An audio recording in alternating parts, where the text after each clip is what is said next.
How do you guys think something like this happens? Because typically you would expect when a government is about to pass something like this, there's sort of like a pretty fulsome review and all sides are brought together and there's working groups and all of this stuff.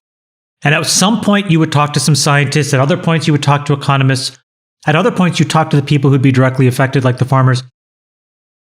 Is it that the virtue signaling around sustainability and climate change is just so high that people just turn off their brains?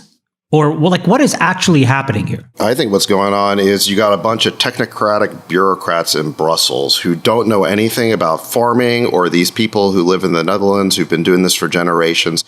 And they sit there in Brussels and they make up these completely arbitrary guidelines and requirements. 50% by 2030, those are suspiciously round numbers, okay? And then some other, authoritarian technocrat in the Netherlands then says, well, we got to implement this. And they pass some crazy law and they don't even think about the impact on these farmers. Why? Because they're deplorables. I mean, it's complete class bias. It's just like the Canadian truckers. They don't think about these people. They don't factor into their equation. They don't know how they live. And so that's what's going on here. And so you've got this global elite of technocrats who are willing to use authoritarian tactics. They're appropriating their farms. They're taking them away. That's why they're up in arms. Say the rest of it, what you're not saying. It's not just technocrats. It's the actual global elite writ large have wrapped themselves around this sustainability blanket. And they believe that that word justifies all kinds of bad, unscientific, innumerate policies.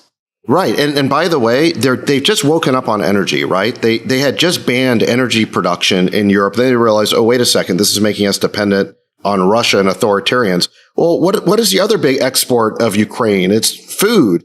So they got smart on energy, and now they're about to repeat their same dumb mistake of basically prohibiting this area where they have an enormous natural advantage, which is food production. So, it's like they just keep making the same mistake over and over again. And by the way, let me ask you a question. By the way, look, I'm not going to question you on the science, Freeberg, but here's what I would say is I think there's a tendency on the part of these technocrats to think that the science is a lot more bulletproof than it actually is.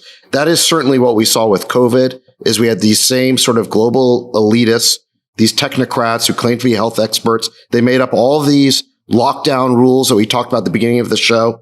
And what they do, they tank No, this isn't speculative. But what I will agree with you. They're willing to use heavy-handed authoritarian tactics, and I just don't believe that the science of this, especially this 50% by 2030, why is that the guideline? Who can prove that those are the exact right numbers? And they're willing to use any tactics necessary to implement their crazy rules.